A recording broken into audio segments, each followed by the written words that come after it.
পরকাল সাজাইবার মাস, নিজের আখেরাত সাজাবার, জান্নাত সাজাইবার মাস হলো রমজান।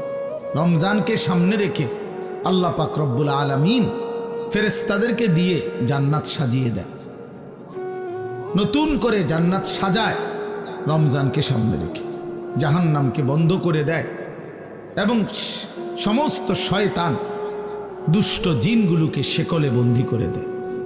ইজা দাখালা রমাদান ফুতিহাত আবওয়াবুল জান্নাহ ওয়া গুল্লিকাত আবওয়াবুন নার ওয়া সুলসিলাতিশ শায়াতিন।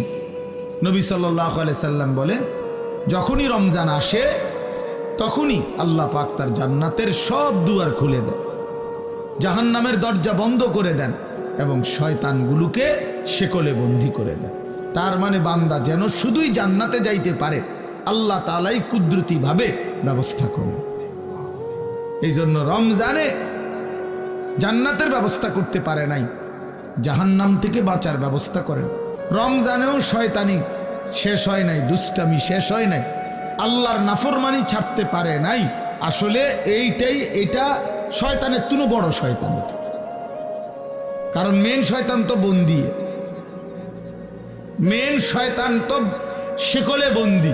তাহলে এরপরও এইটা শয়তান রমজানের ভিতরে কেমনে নাফরমানি করে, তা আমার মনে হয় এইটা ওইটার চাইতে উপরে ডিগ্রি।